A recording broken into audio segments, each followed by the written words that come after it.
Le Conseil de sécurité et de prévention de la délinquance s'est réuni hier dans la salle du Conseil municipal pour une séance plénière destinée à faire le bilan de la sécurité sur la ville de Carcassonne. État, police, ville, justice ou encore bailleurs sociaux travaillent en coopération pour faire remonter les informations du terrain et mettre en place des actions pour faire reculer la délinquance.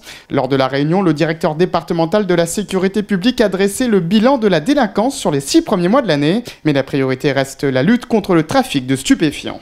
Ce à quoi on assiste globalement, c'est plutôt une augmentation des violences contre les personnes, ce qu'on appelle les violences volontaires.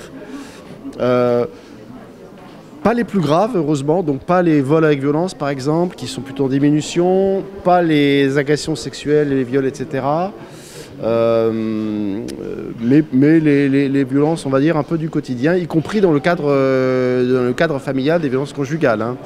S'agissant des atteintes aux biens, on a des types d'infractions qui ont plutôt tendance à baisser, même parfois de manière très importante. Tout ce qui est atteinte aux voitures, les vols de voitures, les vols dans les voitures, les dégradations. Ça baisse beaucoup. On a une augmentation à nouveau après des années où ça a beaucoup baissé des cambriolages. Un petit point d'attention, on a vu au cours de ce premier semestre 2021 que les cambriolages repartaient à la hausse. Vraiment, ce qui nous préoccupe le plus, c'est le trafic, on va dire le trafic de cité, le trafic au pied des immeubles. Parce que non seulement, évidemment, l'usage de ces stupéfiants est nuisible pour la santé, ça les jeunes ne le savent pas assez, mais en plus ça génère effectivement des troubles de voie publique, ça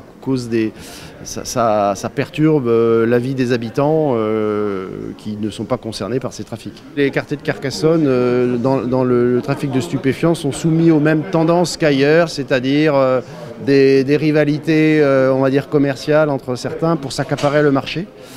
Donc on est très concentré là-dessus. Le tout, c'est de prioriser parce qu'on ne peut pas attaquer partout en même temps. Mais on a déjà démantelé un certain nombre de trafics. Et d'ailleurs, donc, ce que je disais tout à l'heure, les chiffres sont à la hausse. Plus de trafic démantelé, plus d'usagers verbalisés aussi.